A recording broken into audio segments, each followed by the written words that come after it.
Bonjour à tous et à toutes. Dans cette vidéo, je vais vous présenter toutes les choses qui peuvent se passer pendant une séance de breathwork en ligne. Alors, dans une séance de breathwork en présentiel, je ne le ferai pas forcément de vous expliquer un petit peu tout ce qui peut se passer. Mais là, puisque je ne suis pas avec vous dans la salle, que je ne peux pas utiliser le toucher, ni vous chuchoter quelque chose dans l'oreille pour vous aider à vous accompagner avec ce que vous allez vivre, j'ai besoin de vous poser un cadre rempli de sécurité, rempli de bienveillance et de vous donner aussi des éléments pour vous empouvoirer, pour vous empuissancer, pour que vous sachiez comment réagir s'il y a quelque chose qui se passe, pour éviter que vous soyez inquiet ou inquiète aussi. Puisque avec le breathwork, parfois ça peut être un peu impressionnant. Il y a vraiment un prisme de choses qui peuvent se passer qui est extrêmement large, qui va de l'expérience la plus subtile à la plus transcendantale et transformatrice et puissante. Ça peut être vraiment très très intense, ça peut être extrêmement doux, ça peut être fort, ça peut être douloureux, ça peut être merveilleux, enfin vraiment, tout peut exister et tout est ok.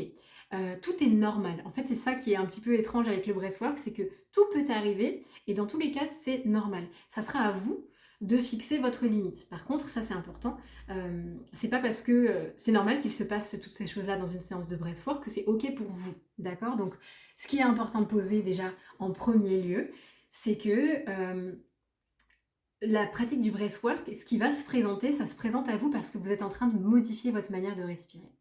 Donc quand vous prenez conscience de ça, vous savez aussi qu'il vous suffit de à nouveau modifier votre manière de respirer pour sortir, diminuer, ralentir, adoucir, d'accord, ce qui se présente.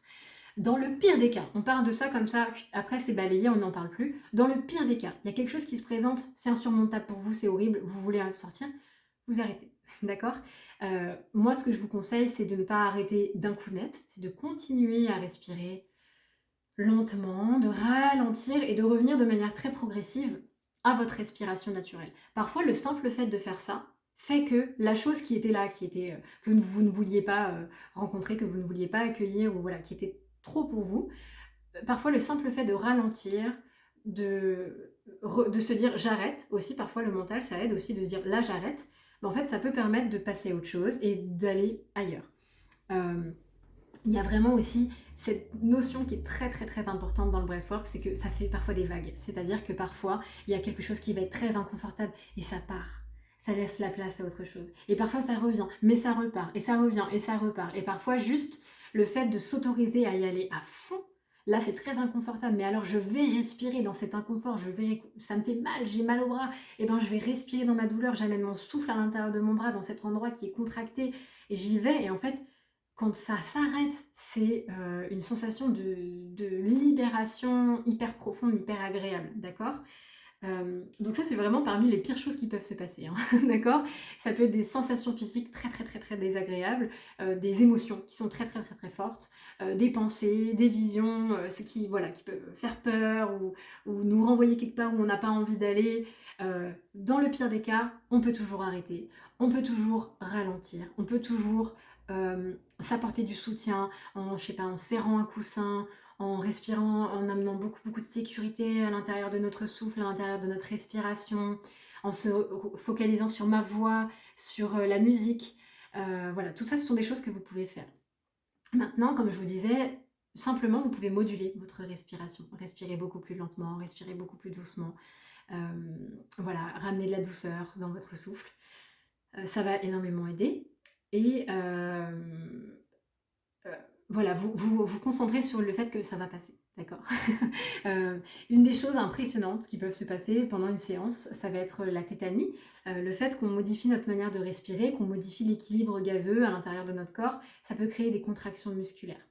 Il y a plein d'explications différentes, personne n'est d'accord. De toute façon, d'une pratique de breathwork à l'autre, les gens n'ont pas le même avis. Moi, dans mon expérience personnelle, j'ai la croyance que quand on rencontre de la tétanie, donc des contractions musculaires, ça peut être les doigts qui se coincent comme ça, ou en pince, parfois on est vraiment en pince comme ça. Ça peut remonter jusqu'au bras, ça peut être la mâchoire, ça peut être quasiment tout le corps. Euh, on dit que ça peut être une réaction du corps qui est en résistance, en fait, hein, qui se tend. On dit que ça peut être le contrôle, le fait d'être de pas vouloir lâcher prise ou de pas réussir et que c'est presque une réaction de sécurité en fait, hein, de non, je veux pas lâcher. Parfois, j'ai aussi, moi, j'ai pu rencontrer ça et c'est ce que je crois. j'ai l'impression que parfois c'est simplement comme si le corps voulait nous donner un coup de pouce. Et je trouve ça assez rassurant aussi de voir ça comme ça. Personnellement, quand je rencontre de la tétanie, je me dis déjà il se passe un truc, ok. Ça me rassure sur le fait que ok, je suis en train de faire quelque chose, ça a des effets, il se passe quelque chose. Et en fait, là, mon corps est en train de m'aider. Mon corps est en train de travailler avec moi. Mon corps est en train, même tous mes muscles se mettent en action pour m'aider à vivre ce que j'ai à vivre. Et là, on est ensemble. Et je le vis comme ça. J'ai eu aussi dans les séances de breathwork que j'ai pu accompagner au sein des formations que j'ai co-animées ou euh, euh, encadrées, j'ai pu voir certaines personnes parler de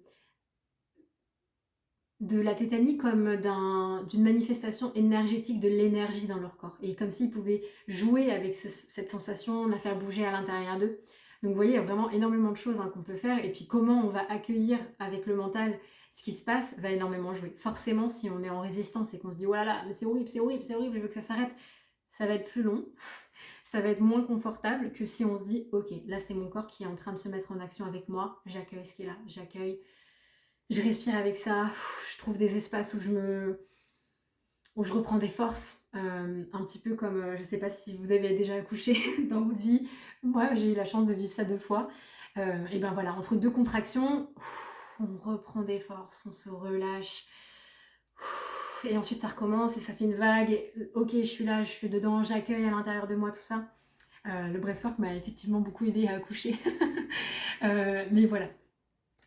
Maintenant, là, je vous ai vraiment parlé du pire, entre guillemets, des choses les plus inconfortables, celles qui viennent le plus nous titiller, nous embêter, nous impressionner. Maintenant, il y a énormément d'autres choses qui peuvent se passer dans les séances. Parmi les manifestations physiques, on peut ressentir l'énergie qui circule à l'intérieur de nous. Si c'est quelque chose que vous avez l'habitude, vous ne serez pas étonné. Ou alors peut-être que vous le saurez, mais vous saurez ce que c'est, vous saurez identifier. Si vous n'avez jamais ressenti ça, ça peut vraiment vous faire vous dire mais qu'est-ce qui se passe. Ça peut se manifester sous la forme de sensations de chaud, de froid, de chaleur, de frétillement, un peu comme quand on a des fourmis, des petits vrombissements, même carrément des tremblements, et on peut vraiment sentir des vagues à l'intérieur de nous. C'est vraiment cette énergie qui nous constitue en tant qu'être vivant et qui se met en circulation. Et on peut ressentir ça. On peut ressentir du plaisir. On peut ressentir, et c'est ok, on a le droit, on peut ressentir l'envie de bouger. Et ça, alors si ça se présente, mais bougez, autorisez-vous vraiment, s'il y a des mouvements qui viennent, vous pouvez vous mettre en action, vous pouvez, si une sensation vous donne envie de faire ça, eh bien on peut le faire en fait. C'est encore une fois, c'est accueillir va vous permettre en fait de vivre le truc vraiment. Ensuite, il peut y avoir des pensées, puisque ça vient agir sur le mental, donc on peut se retrouver à avoir des pensées. Parfois, ça prend beaucoup de place, parfois, c'est étonnant. Parfois, c'est une sorte de clarté où on va penser à des trucs et c'est trop intéressant ce qu'on pense. Dans tous les cas, si jamais ça vous dérange d'être beaucoup dans votre mental, la solution, l'antidote, c'est de revenir dans le corps. Plus vous allez vous concentrer sur vos sensations corporelles, et moins le mental prendra de place. Et puis la meilleure façon de le faire, c'est évidemment de se concentrer sur votre souffle. C'est vraiment la clé qui vous permet de... Hop, on switch d'ici jusqu'à là et voilà. On peut également avoir des états de conscience modifiés. Donc si vous êtes habitué, si vous connaissez déjà, ça peut vous emmener dans des endroits où vous êtes déjà allé. Par exemple, si vous avez déjà pris des psychotropes, des plantes psychédéliques, des choses comme ça, c'est des endroits que vous pouvez revisiter. C'est des portes que vous pouvez ouvrir à nouveau sans avoir besoin de substances pour aller voyager là-bas. On peut aussi, ça peut se manifester à travers une sorte de clairvoyance. Ça peut être aussi parfois la connexion avec des habilités dont on n'a pas forcément conscience d'habitude. On peut parler aux animaux, on peut parler aux défunts, on peut parler à nos guides, on peut avoir des visions parfois selon nos croyances. On peut connecter avec des esprits, des anges, des archanges, des divinités. En fait, j'ai l'impression que ça nous apporte aussi ce en quoi on croit. Et ça va nous connecter à cette énergie divine. En fait, il y a des personnes qui parlent de la source, des personnes qui parlent de Dieu, des personnes qui parlent de l'univers. Et à travers un état de conscience modifié, on peut vraiment aller connecter à ça de manière extrêmement puissante et extrêmement incroyable. Vraiment incroyable, quoi. Et magique et magnifique. Et moi, personnellement, c'est ce que je préfère dans le breathwork. À chaque fois, c'est waouh, on sort de là, c'est incroyable. On peut aussi aller connecter avec nos émotions. Donc le fait qu'on mette en circulation en fait cette énergie dans notre corps, on va mettre en circulation aussi parfois des émotions stagnantes. Il arrive qu'on sache très bien qu'est-ce que c'est que cette émotion qu'on ressent et à quoi elle est liée.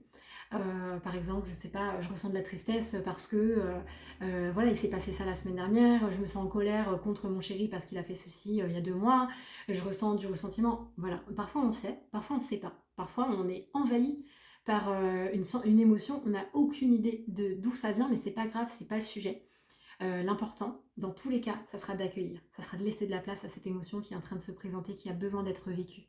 Et si ça vous demande d'éclater de rire et que vous faites un fou rire de 30 minutes, c'est ok, c'est votre moment, c'est votre espace pour le faire, faites-le.